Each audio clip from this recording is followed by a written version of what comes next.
Hello, good morning all of you. Good morning. और कैसे हो बेटा सब लोग? Myself doctor CP Sharma, senior faculty chemistry, SRK Jobner Jaipur. तो देखिए बेटा, अपन according to our syllabus discuss करें JEE main, advance, NEET, even दो एनसीईआरटी। तो हमारे केमिस्ट्री के 12th के पोर्शन में जो टोटल यूनिट्स हैं वो 16 यूनिट्स हैं। उन 16 यूनिट्स में से फर्स्ट 5 यूनिट्स फिजिकल केमिस्ट्री से रिलेटेड है, नेक्स्ट 4 यूनिट्स इनऑर्गेनिक केमिस्ट्री से रिलेटेड है, और लास्ट 7 यूनिट्स ऑर्गेनिक केमिस्ट्री से रिलेटेड है।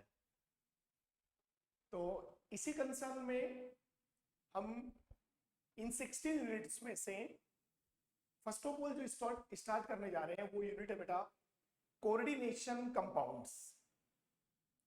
जो फर्स्ट यूनिट अपन स्टार्ट करेंगे वो कोऑर्डिनेशन कंपाउंड्स है।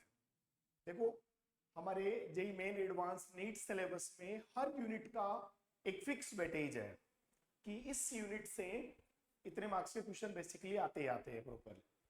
तो इसलिए उन सभी यूनिट 16 में से कोऑर्डिनेशन कंपाउंड वाली यूनिट बहुत इंपॉर्टेंट है। तो हम फर्स्ट ऑफ ऑल आज इसी के ऊपर डिस्कशन करेंगे। तो सबसे first one, what is coordination compounds? Coordination compounds क्या है? तो definition, compounds they have coordination bond. Compounds they have coordination bond, they are known as coordination compound.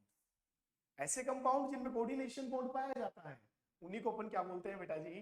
Coordination compound बोलते हैं। तो बात आती है कोऑर्डिनेशन बॉन्ड बनता कैसे है।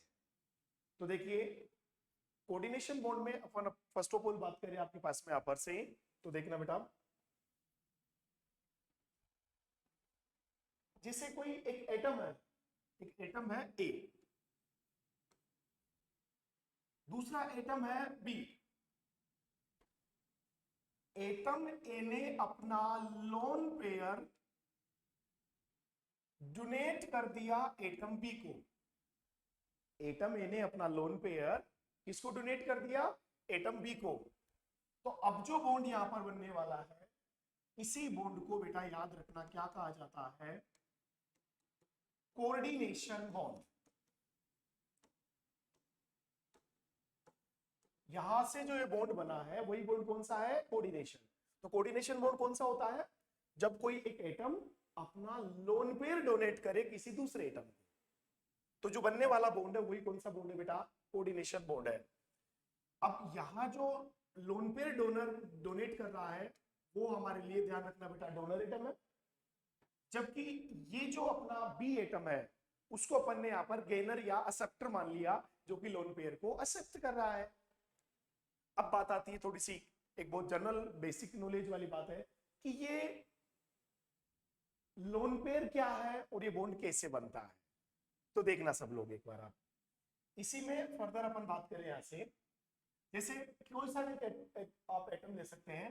मैंने एक एटम लिया ऑक्सीजन, एटॉमिक नंबर सबको याद है 8 है। इसका इलेक्ट्रॉनिक कॉन्फ़िगरेशन लिखेंगे। तो इलेक्ट्रॉनिक कॉन्फ़िगरेशन मुझे उम्मीद है सबको पता होगा, 1s2 2s2 2p4। ये ऑक्सीजन एटम का इलेक्ट्रॉनिक कॉन्फ़िगरेशन है। ये ऑक्सीजन एटम का क्या है बेटा? ये है ऑक्सीजन एटम का इनर मोस्ट सेल, और ये है उसका आउटर मोस्ट सेल। अब आउटर मोस्ट सेल के कॉन्फ़िगरेशन की हम बात करें तो आउटर मोस्ट में एस में 2 इलेक्ट्रॉन्स है, और पी जो ऑर्बिटल है उसमें 4 इलेक्ट्रॉन्स है, 1 2 3 देन 4। ठीक है?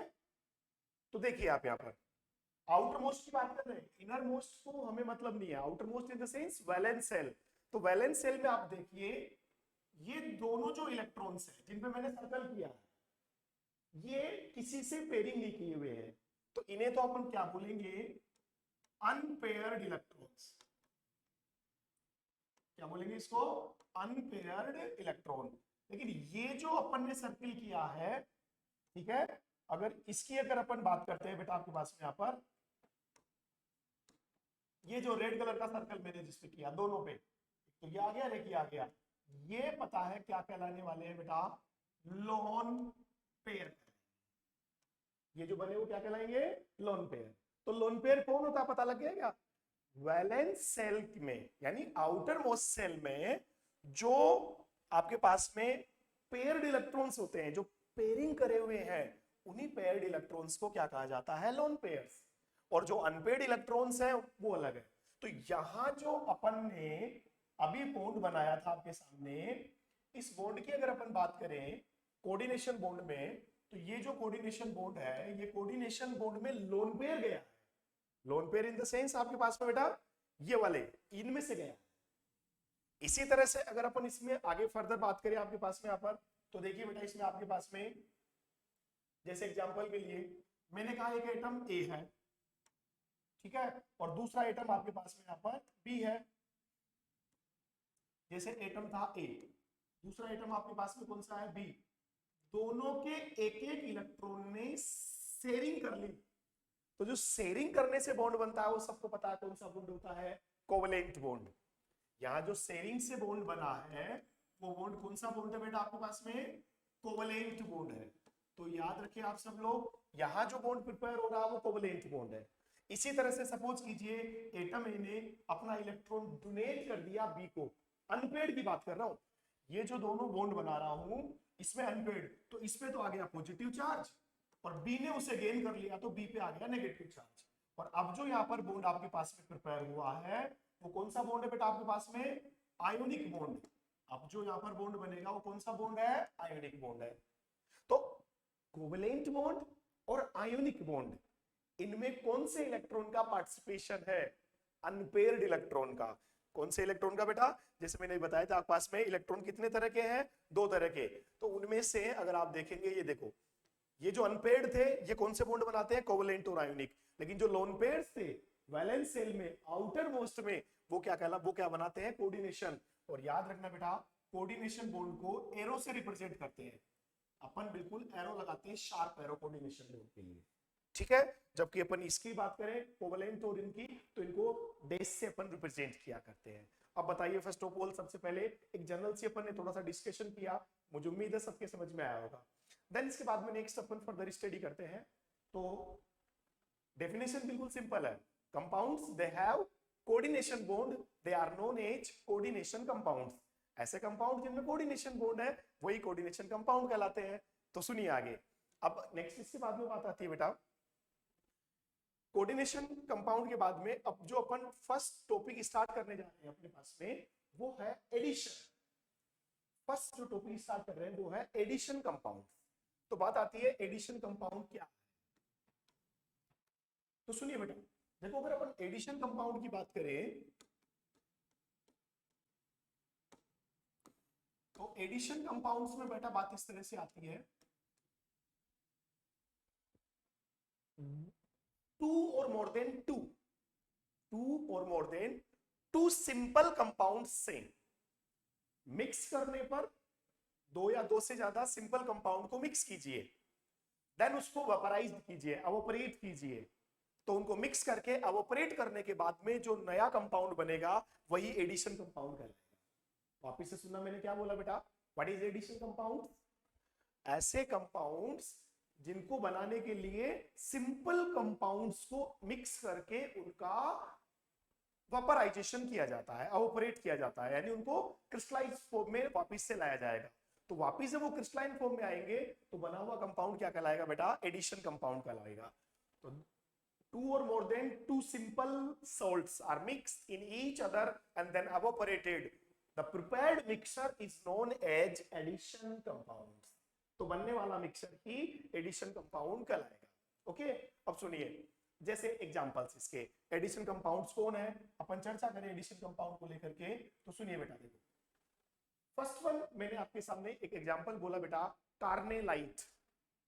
क्या बोला एग्जांपल, कार्नेलाइट। कैसे बनता है वो देखिए, KCl plus MgCl2 plus 6H। तो यहां जो प्रोडक्ट बनेगा वो अपन लिखेंगे KCl dot MgCl2 dot 6H2, और ये जो बन गया वो एक एडिशन कंपाउंड है, क्योंकि ये एक सिंपल सोल्ट था, ये भी सिंपल सोल्ट है। तो मैंने कहा ना, दो या दो से ज्यादा, बेसिकली टू सिंपल सोल्ट लो आप और उनको मिक्स कर दो और देन एवापोरेट कीजिए, वेपराइजेशन कीजिए। आफ्टर क्रिस्टलाइजेशन आपको क्या मिल जाएगा बेटा आपके पास में यहाँ पर, एक नया एडिशन कंपाउंड। तो ये कार्नेलाइट है पूरा फॉर्मूला बताओ क्या है complete, KCl point MgCl2 0.6H2O, और यही हमारे लिए क्या चीज है बेटा आपके पास में यहाँ पर, ये एक एडिशन कंपाउंड है। सेकंड एग्जांपल सबने सुना है एलम, एलम का नाम सुना ना सबने, पोटास एलम। अब पोटास एलम कैसे बनता है, एक सिंपल सोल्ट यूज कीजिए K2SO4 प्लस एक दूसरा सिंपल सोल्ट Al2SO4 का होल थ्राइस प्लस 24H2, और जैसे आप इससे बनेंगे तो बता बेटा क्या बनने वाला है, कंपाउंड बनेगा K2SO4 पॉइंट Al2SO4 का होल थ्राइस पॉइंट 24H2O, और ये जो बन गया बेटा यही पोटास एलम है। और ये एलम भी एक एडिशन कंपाउंड है। कैसे बोला अपन ने एडिशन कंपाउंड, क्योंकि दो सिंपल सोल्ट, एक सिंपल सोल्ट पोटेशियम सल्फेट, दूसरा सिंपल सोल्ट था एल्यूमिनियम सल्फेट, दोनों को अपन ने मिक्स किया, वेपराइजेशन कराया, क्रिस्टलाइजेशन हुआ, और क्या बन गया बेटा आपके पास में, एलम बन गया। तो एलम एक क्या हुआ हमारे लिए, एडिशन कंपाउंड हुआ। देन नेक्स्ट इसके बाद में आता है बेटा आपके पास में यहाँ पर एक और एग्जांपल लेते हैं, नाम आपने हो सकता है मे भी सुना हो, मोहर सोल्ट। क्या नाम बोला बेटा मैंने, मोहर सोल्ट। तो सुनिए, फेरस सल्फेट FeSO4, देन इसमें मिक्स कीजिए आप अमोनियम सल्फेट NH4 का whole twice SO4 plus 6H2। तो यहां से जो कंपाउंड बनेगा वो एडिशन कंपाउंड होगा FeSO4 पॉइंट NH4 का whole twice SO4 point 6H2O, और ये जो है वो क्या चीज है बेटा, मोहर सॉल्ट। क्या बोला इसको अपन ने नाम, मोहर सॉल्ट। तो ये मोहर सॉल्ट आपके पास में प्रिपेयर हो गया। तो मोहर सॉल्ट भी क्या हुआ, मोहर सॉल्ट भी एक एडिशन प्रोडक्ट हुआ, एडिशन कंपाउंड हुआ, क्योंकि इसका फॉर्मेशन भी किसकी हेल्प से हो रहा है, दो या दो से ज्यादा सिंपल कंपाउंड से। ठीक है, ओके। आगे इसके बाद में नेक्स्ट और देखिए आपके पास में यहाँ पर एग्जांपल लिखा बेटा मैंने FeCN का whole twice plus 4KCl, ferrous cyanide plus potassium cyanide. तो ये दोनों क्या है, सिंपल सोल्ट्स है, और इनसे कंपाउंड बना K4FeCN का होल 6, K4FeCN का होल 6। तो ये जो K4FeCN का होल 6 है, ये भी बेटा हमारे पास में क्या चीज है, ये हमारे लिए एक एडिशन प्रोडक्ट है। क्या चीज है ये भी हमारे लिए एडिशन कंपाउंड है, क्योंकि दो सिंपल साल्ट से मिलकर के ये बना हुआ है। तो इस तरह से और भी आप कई सारे एग्जांपल, जैसे मैंने लिखा बेटा कॉपर सल्फेट CuSO4, ठीक है, प्लस 4NH3, तो पता है यहाँ पर क्या बनेगा, CuNH3 का होल 4SO। तो ये एक एडिशन, क्योंकि ये दो सिंपल सोल्ट्स थे। तो कहने का मतलब मैंने आपको बहुत सारे एग्जांपल्स यहाँ पर बताए कि जितने भी एग्जांपल्स हैं ये सारे के सारे एग्जांपल्स किससे रिलेटेड है, ये सारे के सारे एग्जांपल रिलेटेड है एडिशन कंपाउंड से। तो एडिशन कंपाउंड्स क्या होते हैं, those compounds they are prepared with the help of two simple salts. दो सिंपल सोल्ट से मिलकर जो बनेगा वही है। जैसे फर्स्ट वन एग्जांपल कौन था, कार्नेलाइट, सेकंड एलम, थर्ड मोहर सोल्ट, ठीक है, फोर्थ वन K4FeCN का होल 6, फिफ्थ वन CuNH3 का होल 4SO4 एक्सेट्रा। तो बताइए अब यहां तक का मटेरियल बेटा सबके समझ में आ गया कि नहीं आ गया।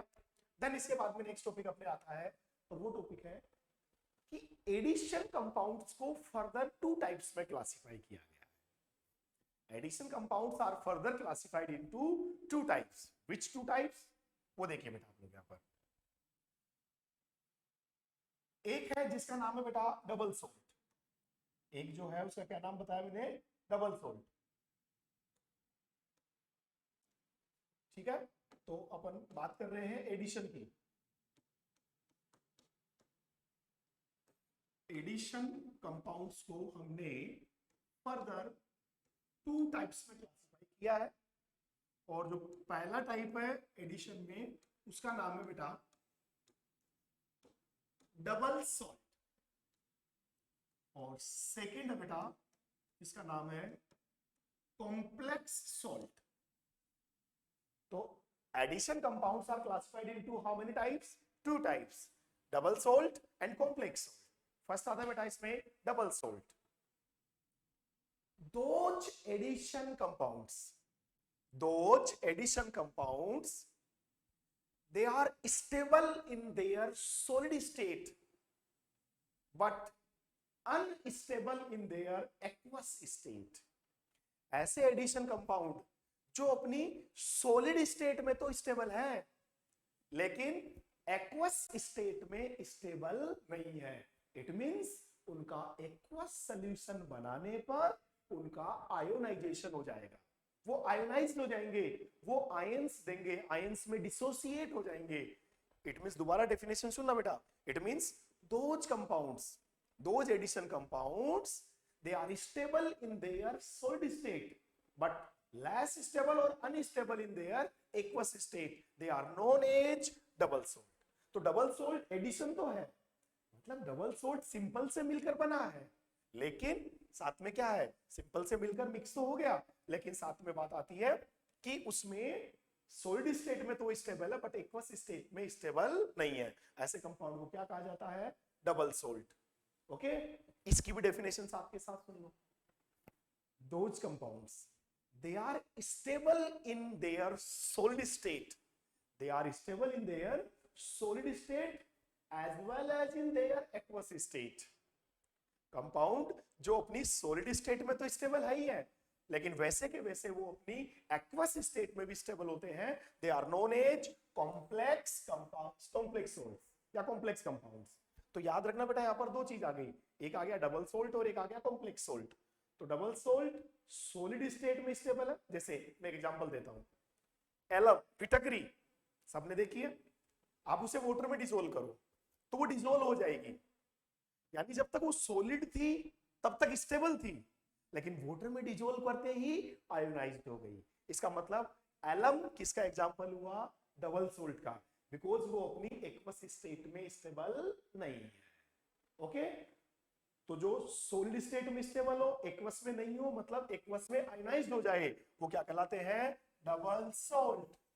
और जो कंपाउंड सॉलिड में भी स्टेबल हो एज वेल एज एक्वस में भी स्टेबल हो, उन्हें क्या कहा जाता है? कॉम्प्लेक्स सॉल्ट बोला जाता है। बताओ यहां तक का समझ में आ गया कि नहीं आ गया बेटा ये? ओके, देन इसके बाद में नेक्स्ट आता है, नेक्स्ट टॉपिक इसके बाद में जो अपन पढ़ने जा रहे हैं बेटा, इनके एग्जांपल। सबसे पहले डबल सोल्ट के एग्जांपल्स, कि डबल सोल्ट के एग्जांपल्स कौन कौन से हैं।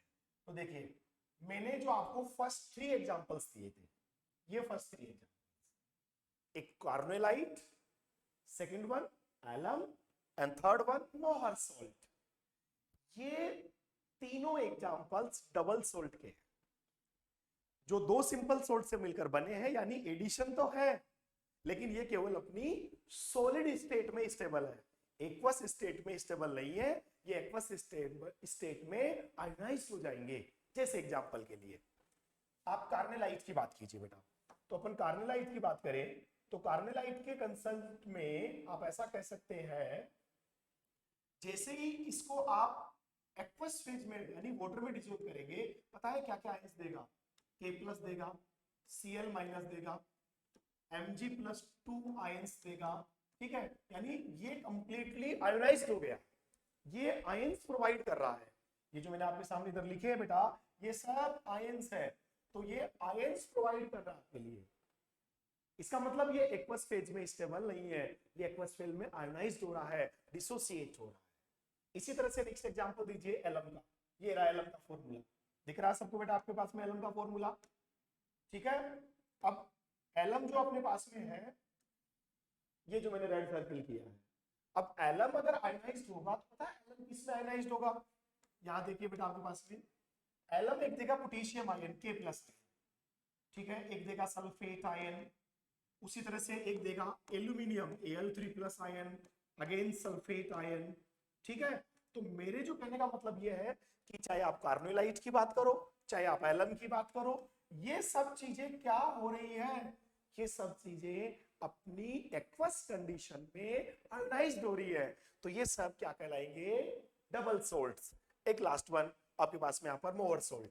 तो मोअर सोल्ट में देखिए बेटा आपके पास में यहाँ पर से आप अगर अपन मोअर सोल्ट की बात कर रहे हैं तो मोअर सोल्ट जैसे आप एक्वस फेज में ले जाओगे तो मोअर सोल्ट एक्वस फेज में जाने के बाद में क्या प्रोवाइड करेगा पता आपके पास में यहाँ पर, मोअर सोल्ट एक्वस कंडीशन में जाने के बाद में Fe+2 आयन प्रोवाइड करेगा, ठीक है। उसके अलावा सल्फेट SO4-2 आयंस, देन उसके अलावा ammonium NH4+2 NH4 plus ions, sorry NH4 plus ions, ठीक है।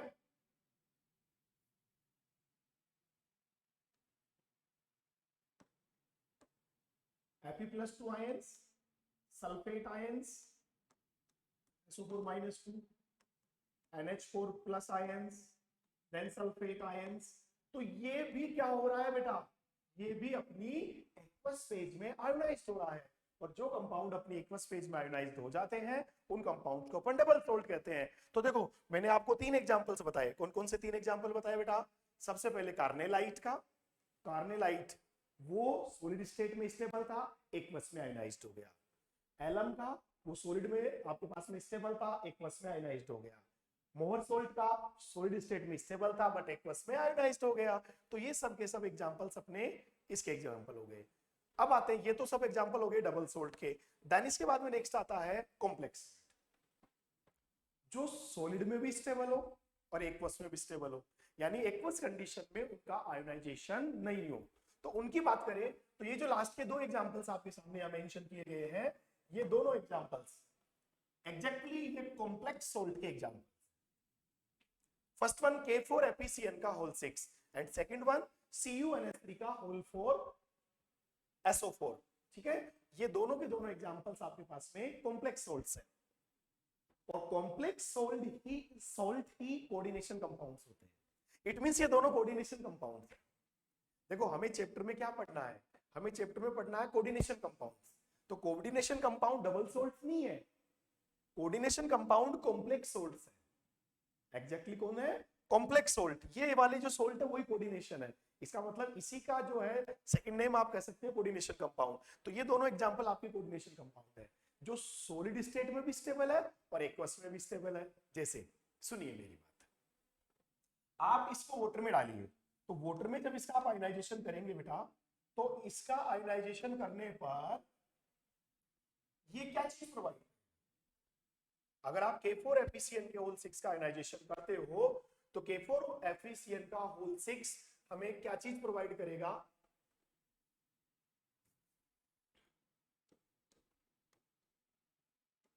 4K प्लस और FeCN का होल 6 4 माइनस।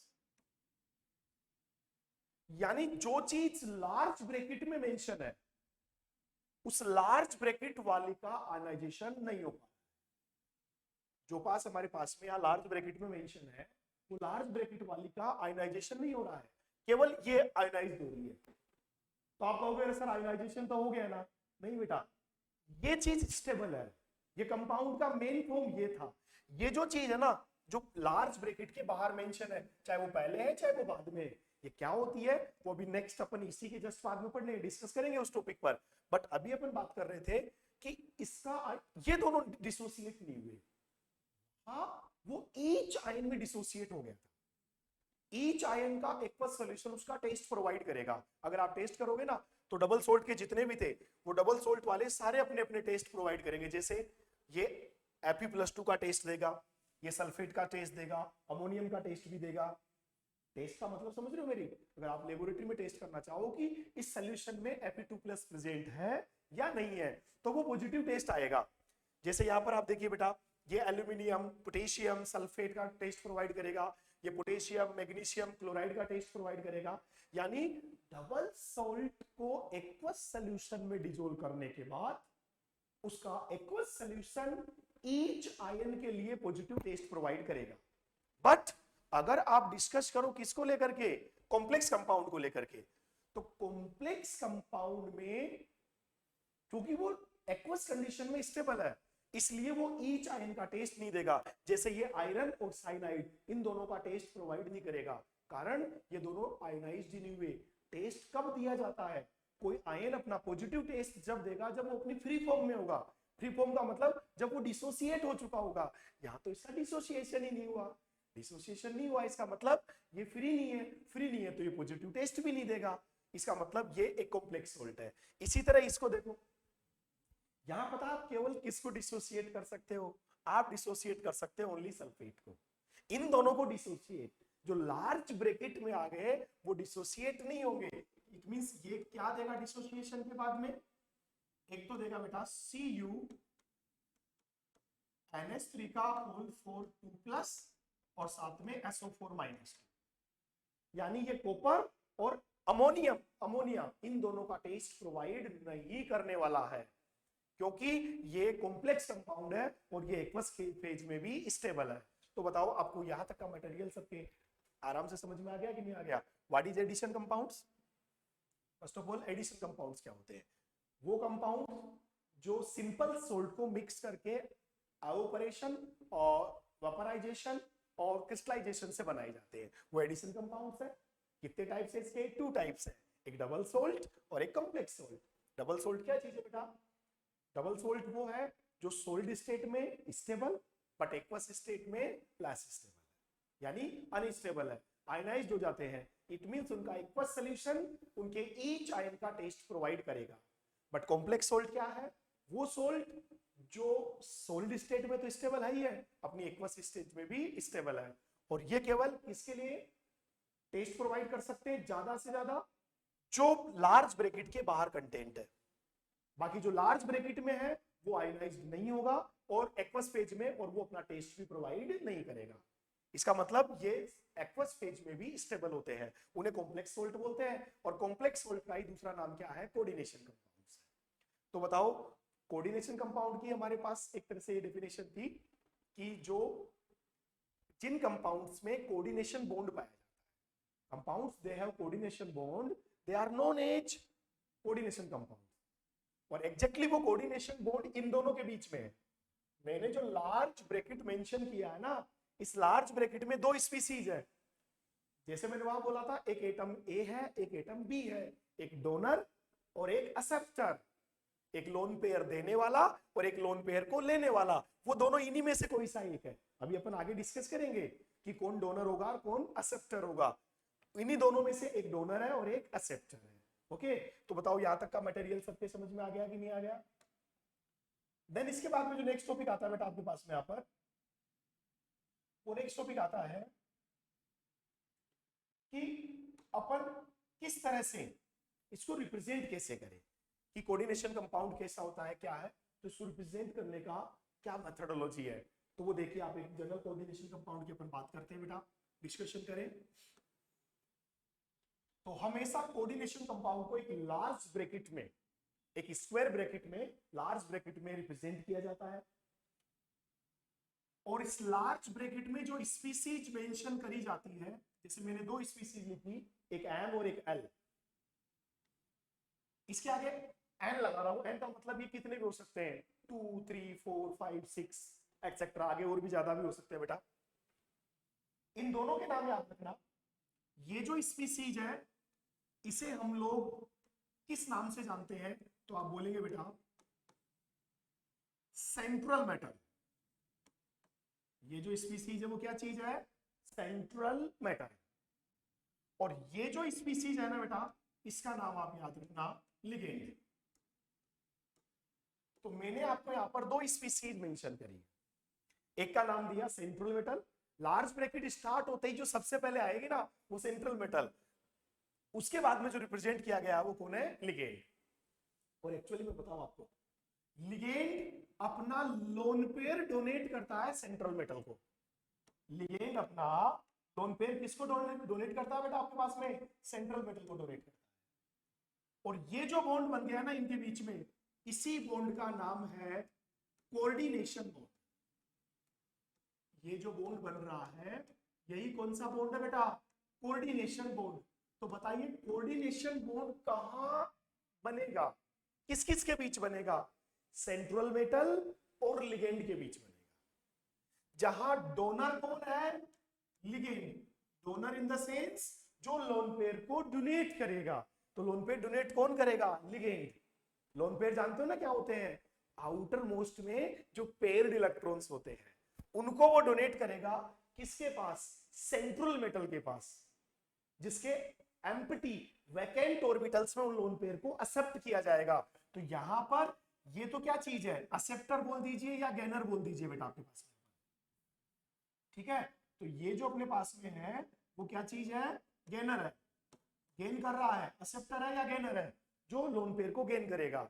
ओके, तो बताओ एक कोऑर्डिनेशन या कॉम्प्लेक्स कंपाउंड को हम लार्ज ब्रैकेट में रिप्रेजेंट करेंगे, और उस लार्ज ब्रैकेट में एक तो आएगी सेंट्रल मेटल और एक आएंगे ligands. Okay, is that clear? अब सुनिए इसके साथ में बात बेटा, आपको कभी कभार इससे बाहर भी कुछ देखने को मिलता है, जैसे मैंने यहां पर कुछ लिखा एम, तो याद रखना लार्ज ब्रैकेट के बाहर और उससे पहले, बाहर और उससे पहले जो स्पीसीज मेंशन है वो याद रखना बेटा जनरल कटायन है। वो स्पीसीज कौन सी स्पीसीज है? General cation. वापिस बताइए कहां पर?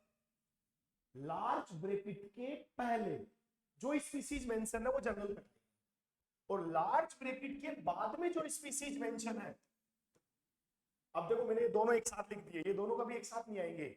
अगर जनरल कटायन आएगा तो ये नहीं आएगा, और ये है कौन? ये है बेटा जनरल अनायन। ये कौन है? जनरल अनायन। तो जनरल अनायन आएगा तो जनरल कटायन नहीं आएगा, और जनरल कटायन आएगा तो जनरल अनायन नहीं आएगा। तो कहने का मतलब इन दोनों में से एक स्पीसीज आएगी। तो बताओ कोऑर्डिनेशन कंपाउंड में कौन कौन सी स्पीसीज जो है प्रेजेंट होती है? हो सकता है एक जनरल कटायन हो, बाकी ये दोनों कंफर्म है। कौन कौन? सेंट्रल मेटल आयन और लिगेंड। सेंट्रल मेटल आयन कौन है?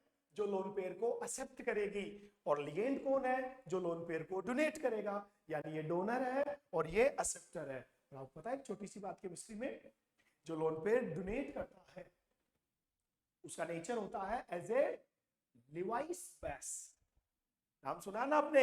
यानी ये लिगेंड एज ए क्या बिहेव करेगा? लिगेंड बिहेव करेगा as a Lewis base, because ये लोन पेयर को डोनेट कर रहा है।